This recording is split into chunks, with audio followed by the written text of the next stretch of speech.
Come join Melissa and her guests on the Chats from the Blog Cabin podcast.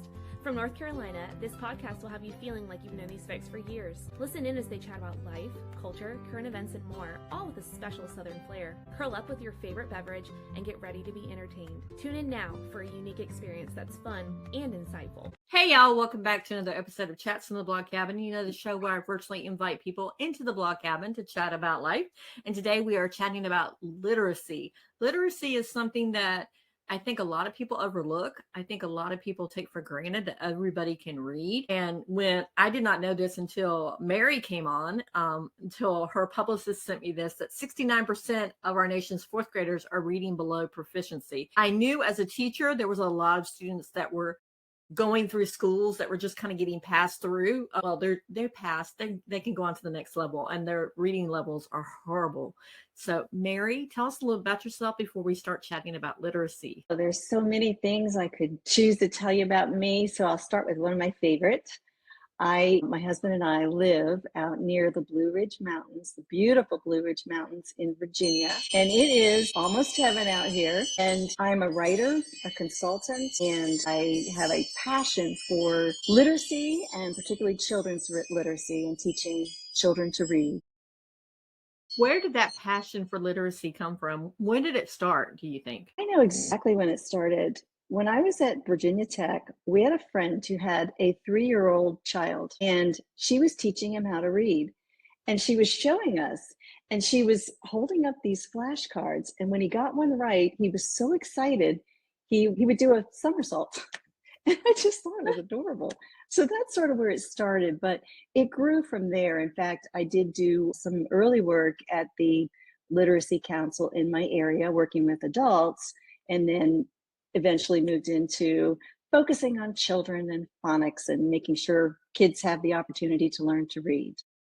And you also created a program called Teach Your Child to Read. So let's talk about the program. Yes, I did create the program when both of my kids were younger, which is many years ago. My kids are grown.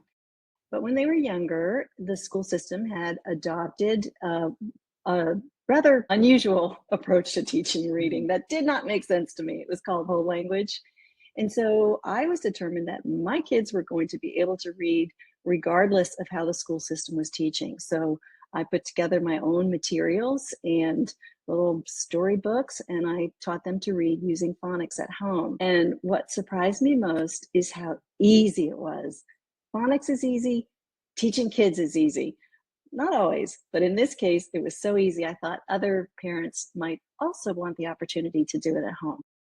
So what made you decide to create the program? You already said it was for other parents to have the opportunity to at home, but what made you decide to create it and actually branch out and start launching it to other parents? A lot of it was I was having fun with it. It was sort of a family project. And when I first developed the program, it was all hard copy. Now it's all online. But at first it was flashcards and storybooks and cassette tapes. And when I first got into this, I kind of had a naivety about what was going to be involved. So all this stuff started arriving at our house, and we had stacks of thousands of cards in the living room. And so it was a really big project, but it was exciting.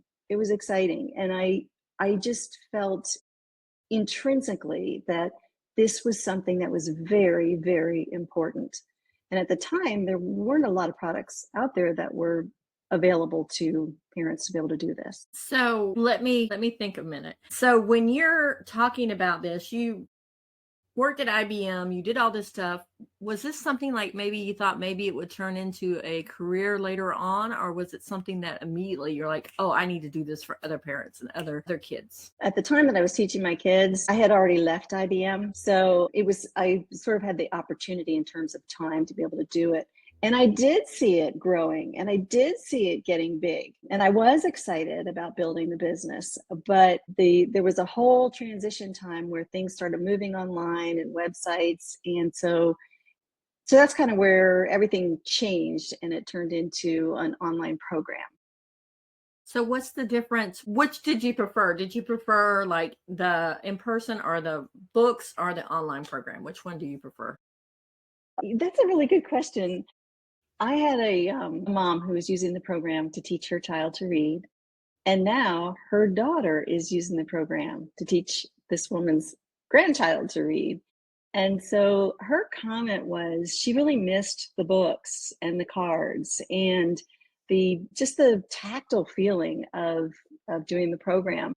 But when I put my program online, I was really addressing a millennial market. And the millennials were far more interested in having things easy to use, online, and accessible. So it was kind of like changing with the times, had to be done.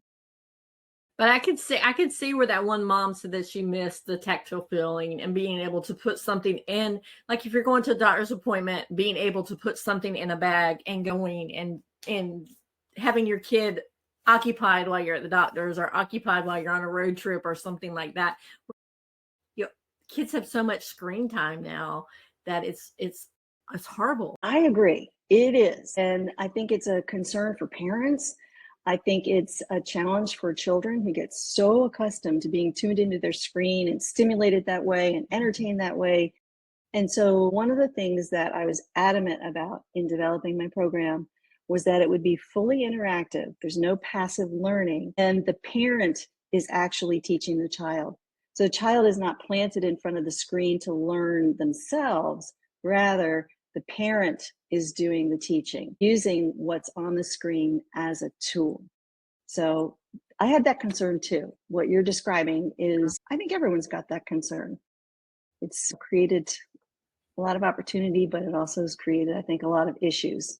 Yeah, because I think a lot of parents are, I don't want to say generalize all parents, but I know some parents use the screen as a babysitter. Like they want to go do something and put the child in front of a screen for 30, 40 minutes, or sometimes it's a couple of hours, who knows, and they're not interacting with their kids. I know, and it's tempting. It's tempting because it works. It's a good babysitter in that way. It is. Yeah, but I do remember when my kids were little, it was Sesame Street or Mr. Rogers. We had this idea that it really needed to be contained, which was easy to do because the show started at 5 and it ended at 5:30 and you turned it off. But it's different now. There's so much streaming and there's so much for them to do and listen to online. So it'd be tough to be a parent today. Oh, I'm glad my kids are grown. me too. I'm glad my girls are grown too. Now take us through, say I'm a parent and I want to purchase this program for my child. Take us through what the parent does, how they facilitate everything, because I know a lot of parents were like, well, it's a program online, why am I facilitating this? I can just hand it to my child, because most parents are going to have that question. So take us through that. All right. First of all, that's a very good point about what the parents are going to want in terms of how this learning takes place. Are they going to want it to be something that they want their children to do independently, or they want to do it with the child? And truthfully, parents are all different. Some want A and some want B. But for the parents who really want to connect with their child through reading and literacy, they find this program gold. It's very connecting. It's very bonding. It's an experience that parents and children have together. The parent always knows where the child is, how they're doing in their learning, what's been covered, what hasn't been covered. There's no confusion. And so it's kind of like planting the seeds of learning between parent and child. And that translates into many other things as your child grows.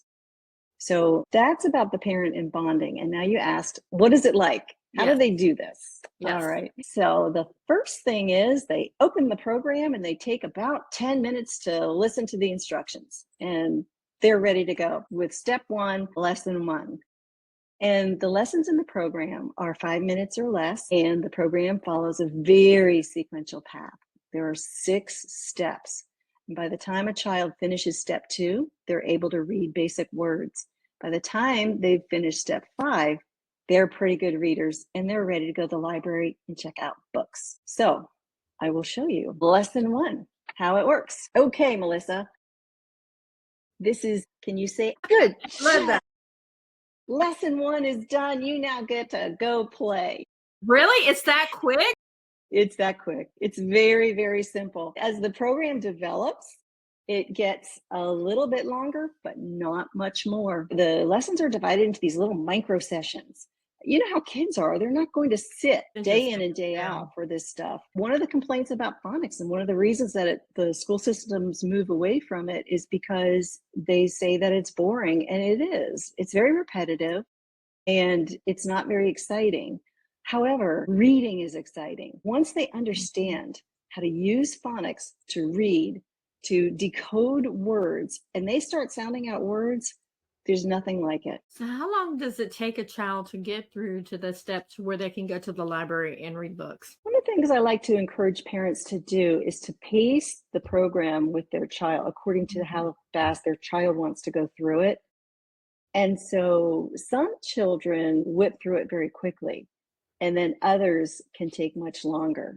Some kids, they're going to go right through that program and they'll be reading in a few months, from zero to reading very quickly. And then other children, they'll take a little bit longer to get used to recognizing the letters and the sounds, and they'll take a little bit of more time in between where they want to take breaks from the lessons. So it just really depends on the child.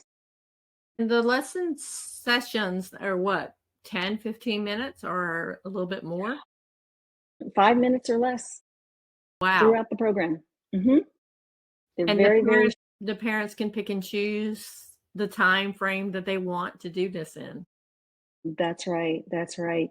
And it is kind of hard to imagine that the steps can be that short. But I think maybe if I just give you the 6 steps of the program, it might be a little bit more clear how that works. Go for it. Right. So the first step is the child learns the sound of each individual letter. So first lesson is the one that you and I just did. And the child goes through the entire alphabet until they know all the sounds of all the individual letters. That's step 1. Step 2, these letters are combined to make words. So if we've learned that the sound of this letter is k and this letter is a, I hope I'm not holding them upside down, and this letter is b, then, and they know those by heart, then they just have to say these together and they're able to sound out the word. So once they finish step 1, they move into step 2 and they're reading simple words just by sounding out those individual letters that they now already know. Step 3, we work on blends, doing exactly what we did in step 1, except in step 3, we do blends like ch and sh and then in step 4, we do the same thing we did in step 2, combine those to make words. And at that point in time, your child can read literally hundreds of thousands of words. There's a lot you can read with just knowing the blends and the individual sounds of the word. The 5th step is the rule of the silent vowel. And we use the sleeping baby technique, which is unique to this program.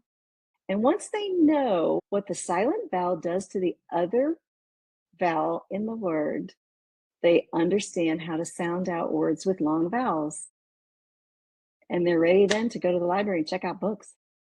I love that this program, you said parents can individualize it to their child. Like if their child is struggling with the sounds that each letter makes, then they can actually spend more time, like maybe a week on just one letter at a time, so they could do Exactly. so that the kids can actually learn something and not forget it. Because I think a lot of times in school that they teach for a test, and then the kids, as soon as they take the test, it's gone. They don't remember any of it. That's exactly right. The idea here is, and that's the whole bonding experience, is giving children the time they need to learn something. And everybody is different. Truly, some kids just whip right through this program, but other children, they can take a year because the parents tuned in and they sense, okay, it's not time yet. We need to put some of these things away and we'll come back to it. So you're right. It really gives the child the opportunity to co-learn with the parent.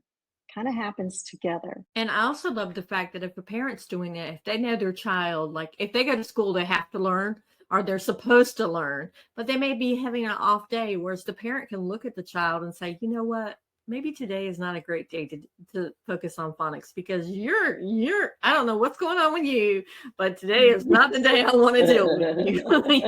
Or sit you down and try to teach you this, because all parents have had days like that. We're like, no, get away from me. I love you, Yeah. but no, you're gonna go Yes, in your room or go do something.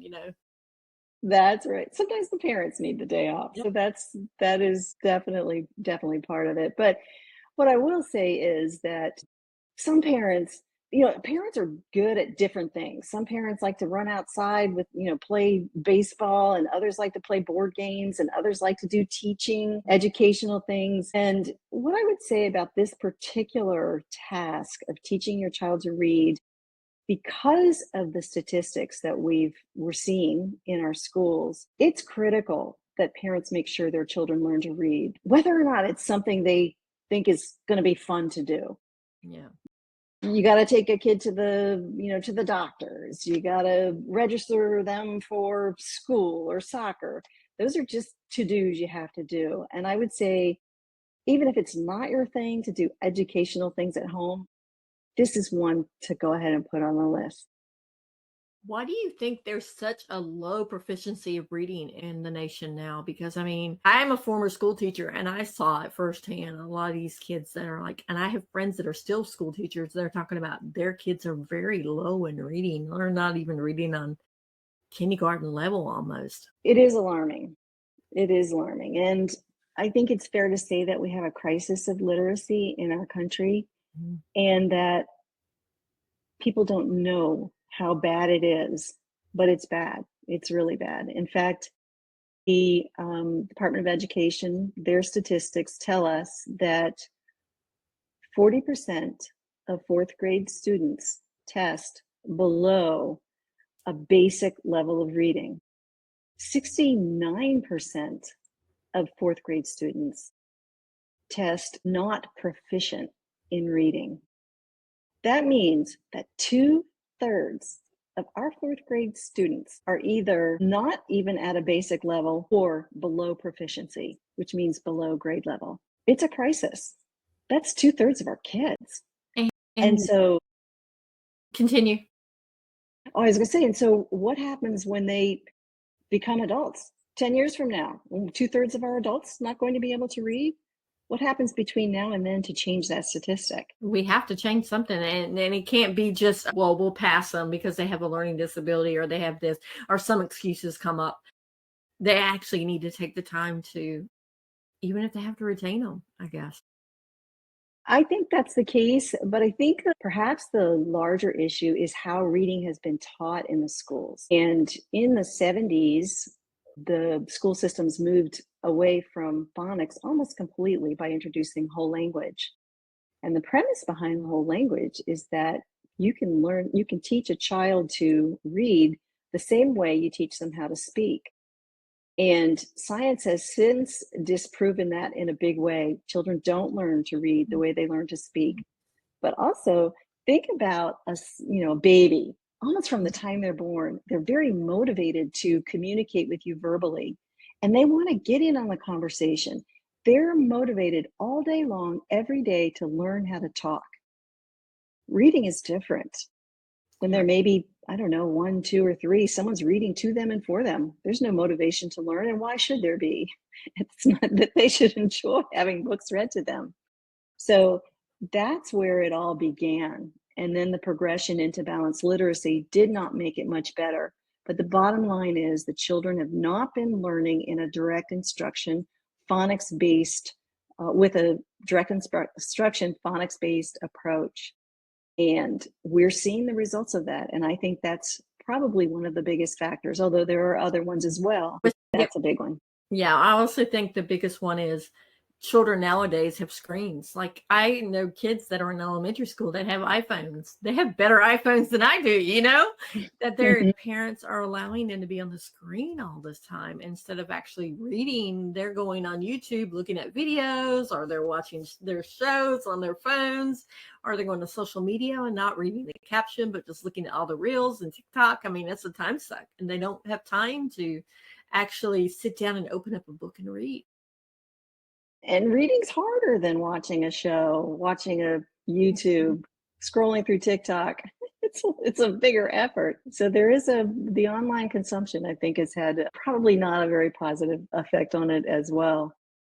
So we've got multiple things going on. We also had a pandemic, and for a lot of kids, that was like skipping a whole year of school. But you can't hold back a whole nation of kids. So right now, I really feel for the teachers who are trying to play catch up and also teach at grade level. And also, there's so many mandates for the teachers of what they have to teach to make sure their scores are up. And so we need to throw these standardized tests out the window because some kids don't perform well on tests. I think that's it'll be interesting to see if that happens. It will be. I think that's been a concern and a complaint for a long, long time because it does take a lot of time to do that.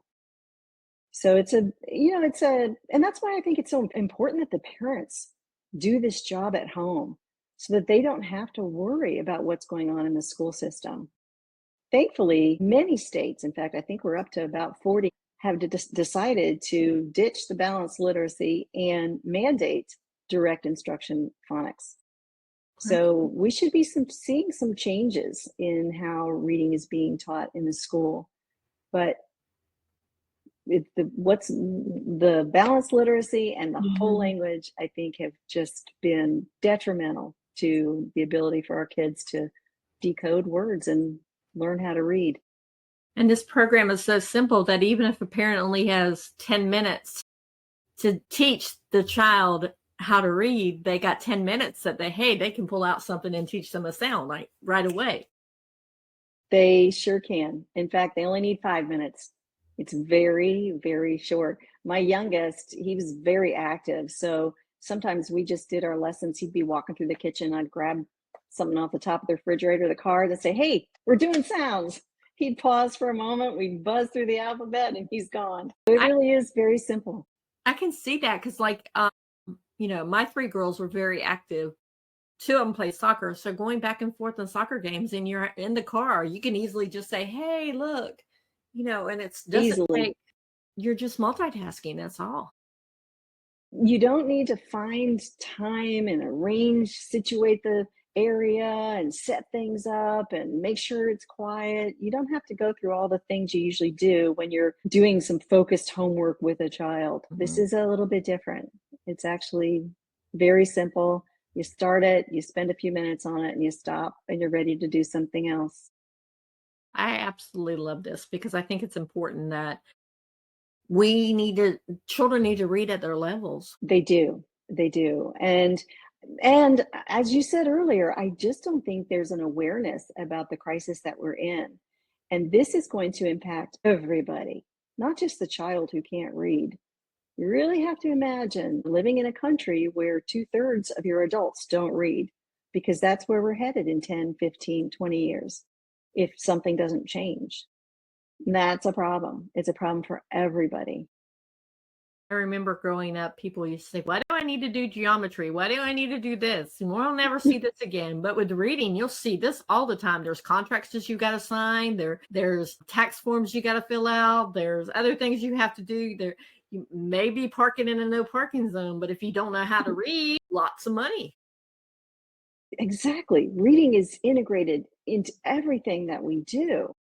And so what happens is when a child doesn't learn how to read, there's some not very hopeful statistics about children who are, continue to be challenged with literacy as they grow. Their high rates of depression, low self-esteem, low performance in school, higher likelihood of dropping out. Unfortunately, these kids will be the ones who are more likely to end up in the criminal justice system. So there's plenty of statistics that say this child is at significant risk if he or she does not know how to read. Now, your program, what age level is it geared to, or can parents use it for all age levels? That's such a great question because I actually learned the answer after I put the program on the market. The program is designed for children ages 3 to 6. So for the most part, these are kids who are preschool or pre-K, kindergarten, possibly rising first graders, and maybe first grade. But what has happened is because of the challenge that children are having with learning to read, there are a lot of anxious parents who don't realize there's going to be a problem until first grade rolls around. And then first grade is over and the child's still not reading. And then they're going into second grade with compromised reading skills. And so these parents have used Teach Your Child to Read to work with their struggling readers. And it's been very interesting because there's one mom in particular, she was very concerned. Her 8-year-old son was not reading, very bright child, very precocious kid. It just didn't make sense that he couldn't read, but he was not getting the phonics instruction at school. And so this little boy was saying to his mom, how come it sounds like this in one word and it looks like this in another word? He could not, it's like he innately knew there was a pattern, but he didn't know what it was. He knew there was a code, but he couldn't crack the code. And he was so frustrated. So she gets this program to work with him, and they work together on it for a little bit, but within a very short period of time, he just pushed her aside and he was working on it himself. It's easy enough. You can do it yourself if you do the computer. So, and very quickly he moved into being a reader and reading books and problem solve. I love that because a parent knows their child. A teacher has so many kids in the classroom that sometimes they can't focus. I remember when my middle daughter was in kindergarten, I told her kindergarten teacher, I'm like, she's not going per her grade level. She's like, oh, she's just different. Don't worry about her. And in first grade, she had a first grade teacher who also had my oldest daughter in first grade. And she was like, we might think about holding her back next year. And I'm like, okay. But she also said, maybe I'll have a tutor come in and help her. You help her at home. We'll get her through this. And if she shows improvement, she'll go forward. She showed improvement and she passed first grade. But the teacher, it took a lot of guts for the teacher to stand up and say, hey, look, she's not where she needs to be. This was like in December of that year. And school year here it ends in June. She's like, we're going to already think about holding her back next year for the next year and have her repeat first grade. For a teacher to stand up in December and say that, really, I applaud. That's very interesting. And since you've been a teacher, the situation that they're in. I haven't been in a classroom of children, teaching children, and I never thought of it from that perspective, that the teacher has to go out of their comfort zone to say something to a parent that's not going to land very well. So that's kind of interesting, and it sounds like somebody really did a great favor for your daughter. Yeah.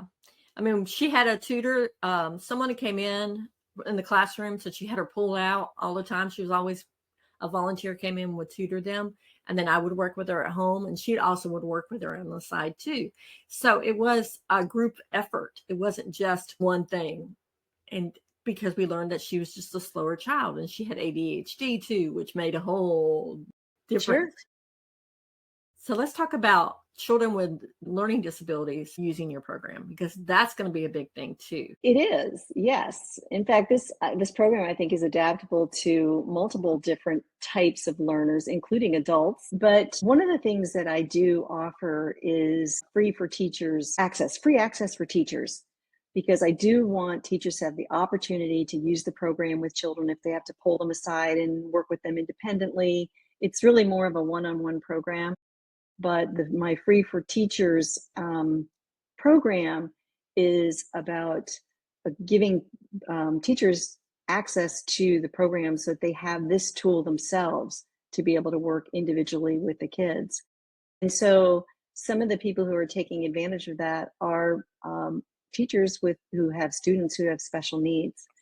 And so it's kind of a balance, because Teach Your Child to Read is so focused on the small child But there is a certain age that unless the child is motivated, like this kid I was just telling you about, they're going to just take it and run with it.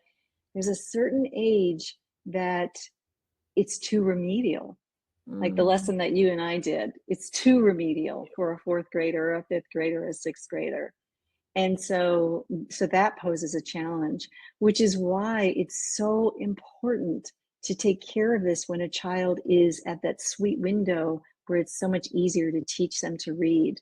Because once they get to age 8, 9, 10, and they're not reading, then there's a whole slew of psychological consequences there where they feel like reading is hard, or they're stupid, or they can't do it, or what's wrong with me. And so it becomes a very emotional issue. Yeah, I agree with that. And I like the way you said you framed it for ages 3 to 6, because there's not a lot of societal pressures on them already.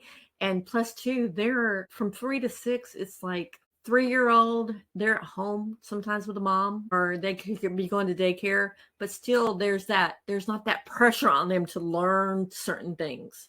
Like, this is kind of making it fun. Like, oh, we're making a game. We're going to sit down for 10 minutes and do our letters, or do our sounds. And okay, after this, what are we going to do next? We can go for a walk, or, a reward system. And like, hey, you did such a great job. We can go to the library now and go pick out a book. You can get whatever book you want, that type of thing. I think when when parents make a game of it too, just making it fun, keeping it simple, keeping it easy, letting the child set the pace, all those things makes it so easy.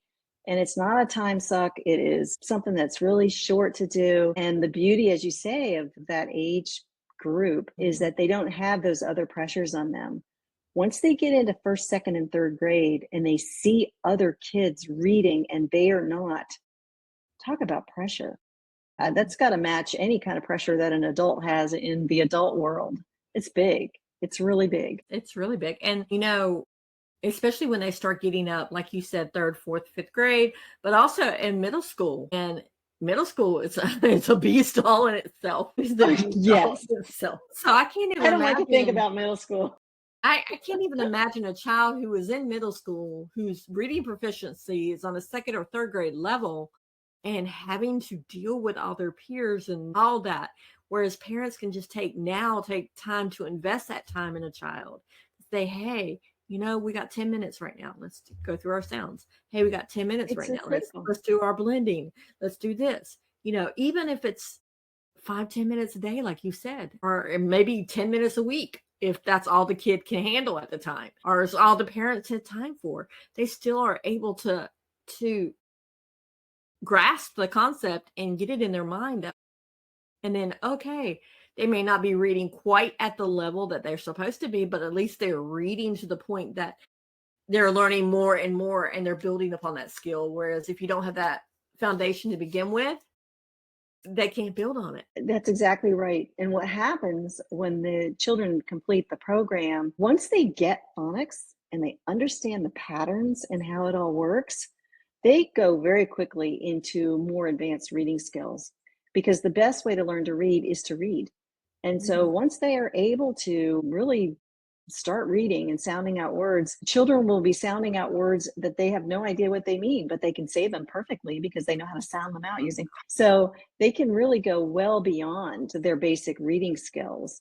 But conversely, the opportunity to find out if there's something going on with your child is if a parent is working with a child on these reading skills and the child is not able to progress at what seems like a reasonable pace or a skill level or ability, then it's an early opportunity for parents to say, hey, there's something going on here. So that's another value of starting the process early at home, so the parent is tuned in to what's going on with the child.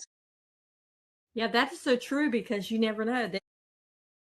Luckily, we had a really great teacher in 1st grade that saw that, and we got my daughter tested and everything. But there are some teachers that they don't want to call attention to anything might be wrong with a child. And so a child can go through, and I've heard of adults that are finally getting diagnosed with ADHD, and they were like, oh man, I could have, if I had been diagnosed with this as a child, I could have done so much better in school, you know? And they look at that and they see their kids, and it's after their kids get diagnosed that they're going, wait a second, that sounds a lot like I am right now. And then they get diagnosed as an adult. So I think that's important to know too. I just heard that story on your podcast, and it was like, wow, oh my goodness, I never thought about that. But she's getting this diagnosis for her child and checking off these symptoms. Oh my goodness, I've got the same ones. Yeah. And I'm just like, wow, because you have to be alerted. Like if you're teaching your child at the early age, if you see something's not connecting with them, then hey, maybe we need to go get tested for something. Maybe it's a learning disability. Maybe it's dyslexia. Maybe it's they can't hear as well. Maybe there's something wrong with their ears. Maybe there's something wrong developmentally with them. You don't know. So it's great that your program like opens that door to parents to have that communication with doctors as well, because they're like, hey, we're doing this phonics program and they just can't seem to get the hang of it. And a lot of doctors will say, oh, well, you know what? They're just not, they're late bloomers. But, you can be persistent and say, no, listen, there's proof here. It's not just a parent saying this. You can let me hold up this card right here for you and let you tell me what my child says. And then the doctor can see that. So I see a benefit for this program, 100%. And it is so simple that over time, a parent would realize, something is not clicking here, and I'm not sure what it is. Definitely. So what is the other thing? Go ahead.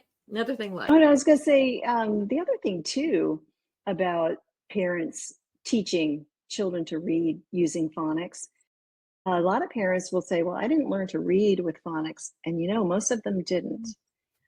But if you're a reader, you are reading phonetically. You do know phonics. You just didn't know you knew phonics. So when parents do start working with the program, and it is so simple and straightforward, they will see, yes, this is how I read. I do understand this, even though I learned with whole language or balanced literacy or whatever was going on at the time. So what is next for you as far as this program? Are you developing more programs, or are you just strictly staying with this program? Right now, because of bandwidth, I'm focused on this program, but I would like to add more books for the kids once they reach a certain reading level, and then spin off and have chapter books. Right now they're little storybooks. I think that it'd be great to have some chapter books with some characters that the kids can follow. So that's one thing I'm thinking of. I also think that this program could be easily adapted for some of those other groups that we were talking about. For example, people who are incarcerated. They could do this, but it does have to be adjusted so that it's more engaging for an adult. Or children who are struggling in 5th, 6th, 7th grade. If the program were adjusted for their age level, I think that it could really be beneficial, because one of the things about adult illiteracy is many, many, many of them, hundreds of thousands, and maybe most, did not learn to read using phonics. A lot of people don't understand really what phonics is and why it's so magical. But when you give them the key code and the light goes on, it's like, reminds me of that movie, The Miracle Worker, with Helen Keller and Annie Sullivan. Helen had no idea how to label or categorize anything in her environment. Everything appeared to seem so random to her. But then suddenly, when Annie was able to communicate through sign language, spelling out these different things, and Helen realized what water was and what the word for water was, she wanted to know everything. And that's what can happen when you teach an older person, whether it's an older child or an adult, phonics. Suddenly the light bulb goes on and they get it. The puzzle finally comes together. And that's what it was like for this little boy, the one who took the program and worked it himself. It's like, now I get it. Here are the patterns. This is what I was looking for. I knew they were there and I didn't know what they were. Just needed the key code. Yeah, I love that. And I love the fact that you said like parents can teach it at the level their kid's at, and they can do it at the pace that the kids is at, their kid is at. Like, for instance, if Johnny comes home from school and he's like, I'm so tired. I just can't do another thing all day today. Then yeah, you're not going to have, you're not, your child, your child's not going to sit down for 10 minutes and do a consonant with you or a sound with you. They're like, nope, nope. Okay. You just go on and do your thing. Parents know their children. And I love the fact that a lot of times parents are so busy with trying to work a job and everything else that they don't really have that time to sit down and actually focus. Whereas if they only have 10 minutes, hey, you know what? I'm going to pick you up from school today. On our way home from school, let's do phonics. All right. That's it. Lesson's over with. You can go play or you go do your homework or whatever, and we're done. So I love that. And I also like the fact that it's the bonding experience with the parent and child as well. That is really significant. And I know that from experience. I've certainly talked to other parents who've enjoyed that aspect, but having taught both of my kids to read, they remember it well and they love this program. They're so supportive and excited for me and full of ideas and encouragement and support. So it's a big deal. Yeah, I agree. And plus, if you come from a family of 4 or 5 or, so many kids, then at that 10-minute time alone with mom or dad could mean the world to a child. Good point. That's a reward in itself. It definitely is, that one-on-one time with a parent. We think of the parent being so excited to spend time with the child and forget to realize, wow, it's also excited to spend time with the parent. Exactly. Now, our time is almost up. Is there one thing that either we have touched on that you want to reiterate or something that we didn't touch on that you would like to, one last little nugget? I do want to reiterate that we are in a literacy crisis in this country, and this is impacting children of all different demographics. And so if you are a parent of a child who is not yet in school, preschool, kindergarten, do this at home. Teach them to read at home. Yep, It's for critical. sure. And where people can find you at? My website is teachyourchildtoread.com. And I'm on Facebook, Teach Your Child to Read, but it's a number 2. So it's Teach Your Child, the number 2, read. And on Instagram, Teach Your Child to Read _. Gotta have that underscore there. So Mary, thank you for coming on and for sharing your wonderful program and for just really opening our eyes to the crisis that the nation's in right now with these children. And it's going to be even worse when they grow up and become adults if they don't learn how to read. Well, thank you so much for having me. I've had fun talking to you. Well, I'm glad. So until next time, guys, I will put in the show notes everywhere you can find Mary, as well as if you want to purchase the program for your child, it's on her website. You can get it through that way. And honestly, I encourage you to sit down and read with your child. Have them read to you. I remember when my girls were growing up, I would read one page and the girls would read the next page. Then I would read one page and they would read the next page. And sometimes it was chapter books. And I'm like, oh, how long is this chapter? Because it's forever. But they honestly enjoy the one-on-one time. And I have great readers now. So until next time, guys, keep reading.